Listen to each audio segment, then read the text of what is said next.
What up, gang? Lane Carolina Jackpot time coming at you. It's Saturday morning. Hope everybody's having a good day. Next to last weekend of the regular season. And I know it's cliche to say this, but I mean, we say it every year too. It just feels like it was talking season yesterday, but doesn't it though? Don't it? I mean, it fucking does. I mean, it just seemed like it was summer just a snap of the fingers ago. Gee.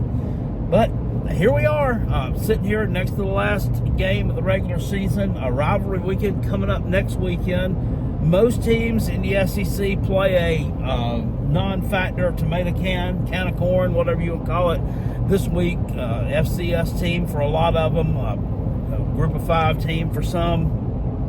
There are a few conference games out there. One of them I want to talk about here in just a second. The Gamecocks today, 7:30 p.m. on the SEC Network, taking on Kentucky Wildcats in the last SEC East game for the Gamecocks and the Wildcats. Look, we're going to live stream that one here on the channel tonight, starting about 7:25 p.m. It's going to get crunk up in here. One way or the other. It's going to get crunk if we kick that ass. And it's also going to get very extremely crunk if we drop that game. But I don't think that's happening. I want to talk about Georgia and Tennessee for just a minute. Georgia's rolling into this game as 10-0, undefeated. A very familiar spot for the Bulldogs, as it were. They've come the past 3 seasons, just run through their schedule like shit through a screen fence. They haven't dropped a game since what? The 2021 SEC Championship game against Alabama. And then they promptly turned that around and returned the favor in the national championship game there the following January. God dang, dude. You have to go this damn slow? Fucking redneck. Anyway. Losing has become very unfamiliar to them. Though they've kind of flirted with disaster a few times this year. They flirted with disaster against Auburn on the road. They also flirted with disaster against South Carolina. That game, Carolina up 14-3 at the half. Yeah, I put that loss, though, I put it on Shane Beamer and his coaching staff. I'm sorry. I know Georgia's infinitely more talented than South Carolina. I know they're a better football team than South Carolina. The problem is that you knew what was coming in the second half, and you didn't do what was necessary at halftime to stop it. You didn't do what was necessary to stop it, or slow it down, or throw a monkey wrench into the spokes. There's no damn reason they should have lost that football game. None. Absolutely none. Not up by 11 points at halftime. I don't care that you're on the road. You were playing with house money. House freaking money. But this video is not about South Carolina so much. We're talking about Georgia and Tennessee. They're going up to Rocky Top today, 3:30, to take on the Vols. This is, and I don't want to say that stupid term, Super Bowl. Yeah, there's so many damn dumbass terms that people have come up with that just started trending and just all of a sudden became woven into the culture of college football and the trash talk and the fun that goes with it. One of them being Super Bowl. It was your Super Bowl. That Tennessee, South Carolina, that was Tennessee's Super Bowl. South Carolina played North Carolina, that was their Super Bowl. It's so stupid. And I mean, it's like most things. It's funny the first few times you hear it. It's not funny when you've been hearing it for 5 years. Why can't we just say this game is huge for them and move on with it? Why do we have to be so fucking just bland and just copy-paste society that we live in when we're describing things? That's one. Another one, and you know what it is, because I made a video on this last year, and people still say it today. They haven't slowed down at all. Rent-free. Rent-free. Went-free. You're rent-free. If South Carolina discusses Clemson, if we talk about beating them 31-30 last year, we live rent-free in your head. Anybody's rival talks about anybody. in a disparaging way. We live in rent-free, especially if the other side has had some modicum of success. I'm sure the Kansas State man says it to the Kansas man. Wildcat live rent-free in your head, Mr. Jayhawk. So, well, I mean, you're our rivals, Kansas State. We're going to talk shit about you.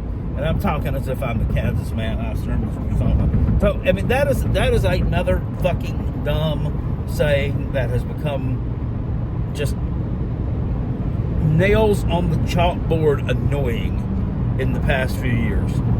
What else? Poverty program. Get your poverty program. A poverty program. It's no poverty. Know what's poverty?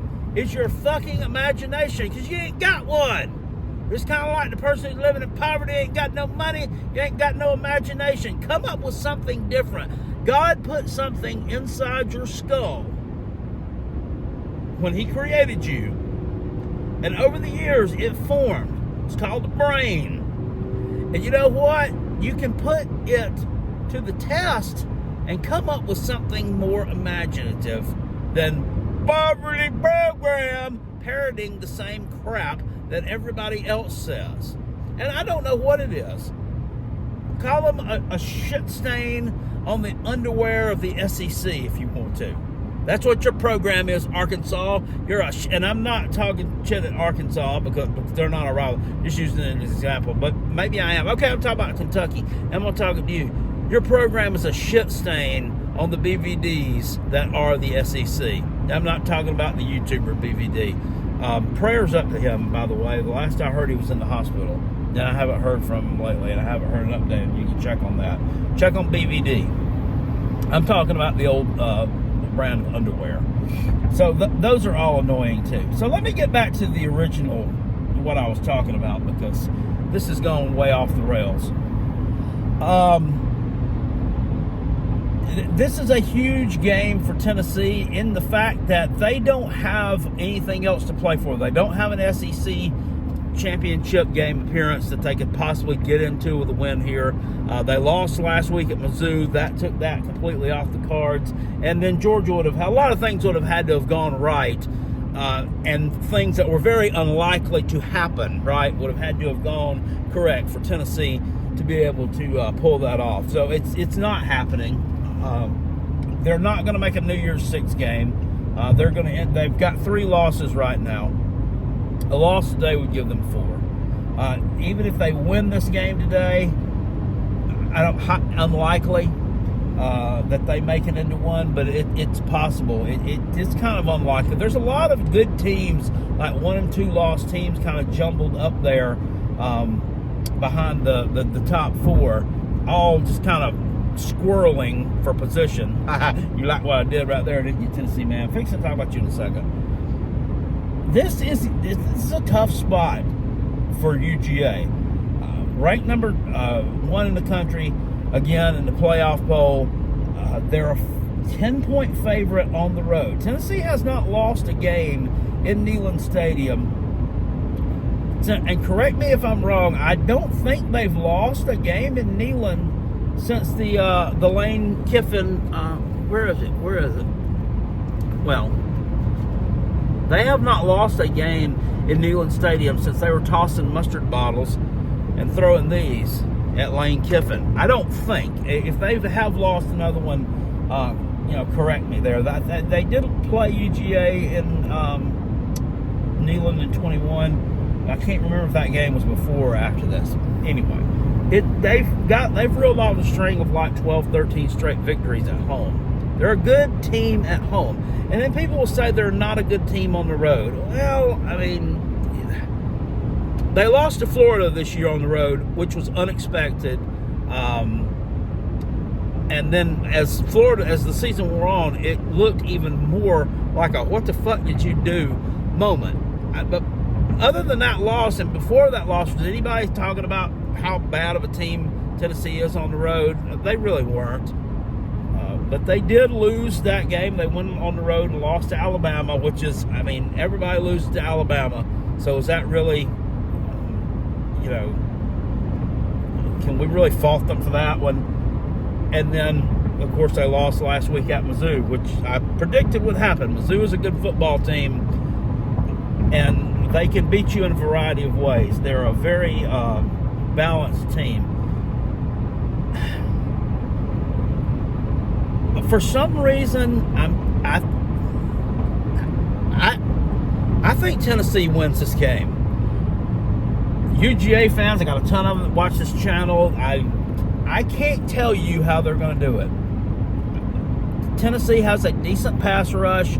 Carson Beck, still a first-year starter. Now, he's coming to his own this year. He's looked pretty good. He was, I don't remember, at the beginning of the season, he's kind of high up there in terms of Heisman Trophy favorite. I mean, he made the top 10. He may have been like number 10, but he was up there. He was mentioned. And he's progressed steadily this year and steadily gotten better and better. But, guys, Tennessee is just playing today with house money. You know, that old saying goes, you're never as bad as you looked last week, you're never as good as you looked last week. I don't think Tennessee is as bad as losing, whatever it was, 36-7 at Mizzou. I don't think they're that bad at all. They look really good against South Carolina. A lot of teams look really good against South Carolina. They look pretty good on both sides of the ball. Joe Milton he's had a lot of ups and a lot of downs this year. A lot of downs. He's thrown some horrible passes. That defense is going to get after him today. I just think that crowd noise, which, yeah, I mean, you've played in a national championship game. That shouldn't really affect you that much. Just something tells me that Tennessee is going to pull off the upset here. And like I said, I can't tell you how they're going to do it, but I do know that they're able to rush the ball. They're halfway effective on the ground. Joe Milton is an average-ass quarterback, but he can hit some deep balls every now and then. He can burn you a little bit. Their lines of scrimmage defensively, they've gotten a lot better defensively. Despite last week's debacle as a whole, that defense has improved pretty drastically over last year, especially the pass defense. Run defense last year was pretty decent for Tennessee, and it's been that way this year too. It's a team, to me, that I think if everything goes right, they make very few mistakes, they're able to create a few turnovers, they're able to take advantage of a large, raucous, hillbilly, mouth-pumping crowd, that they can win this ball game. And I think that's what's going to happen today. And also, just something that's not tangible, but it's something you can still wrap your head around. Jesus Christ, guys. Have you ever had this happen before? I was driving to get my dog some dog food. I'll explain a little bit to you about the logistics. I live in Simpsonville, South Carolina. I was driving down I-85, and I needed to get off at the exit to go to Williamston, South Carolina, to go to this place. It's a bargain grocery store, but it sells some high-quality dog food, like the Blue Buffalo stuff, at very cheap prices. Not out of date, it's just like overbuys or whatever. Well, if you know anything about upstate South Carolina, I got the flab in my gums doing this video, and I looked up, and I'm approaching exit 21 that goes to Anderson. I done overshot the exit I was supposed to take by about 10 miles. So I'm going to have to get off on this Anderson exit, double back, and go to Williamston. So that's crazy. But anyway, it's fine. It's Saturday morning. I ain't got shit else to do except sit here and talk to you guys. But I do think Tennessee wins this game today. It's something tangible, or intangible. You can't really put your hands on it. It's just time for Georgia to drop a game. It's time for them to drop a game. And it's nothing against Georgia. None of this video is a shot at Georgia. I'm not here to bash UGA. But the fact of the matter is, you cannot keep on continuing to win at that clip forever. We saw it with Clemson several years ago when they were on their elite run that has since joyfully ended. You know, they just inexplicably lost a game to Pittsburgh back in 2016 at home. For an average-ass team, for no particular reason at all. Lost a game to Syracuse. A below-average-ass team, no particular reason at all. It can happen, and I think it does happen today in Neyland Stadium. Give me the Vols, Josh Heupel, Mr. Sloppy Pants, Smokey, and those Hill Jacks to upset UGA. I'm calling it right now. Calling my shot. I'm like Babe Ruth. I'm like Babe Ruth back in 1932, standing at home plate, pointing out over. Of course, it's a Clemson fan fixing to back up over me, you dumb dingling bitch. Take that shit off your car. Standing out here at Yankee Stadium, home plate, pointing, calling my shot. Anyway, guys, support your favorite team today. You ain't got much longer this season to do it. I'm supporting the Gamecocks, of course, tonight, live streaming, and also wearing this today, supporting Penn State as they take on a Big Ten East rival in Rutgers, which is another one of my favorite secondary teams. So that's kind of weird. Anyway, go Gamecocks. Hope your team wins today, unless their name is Clemson or Kentucky. I'll see you later. Appreciate it. Peace. I'm out. Woo, excuse me. I'm out of here. Go Gamecocks. Woo!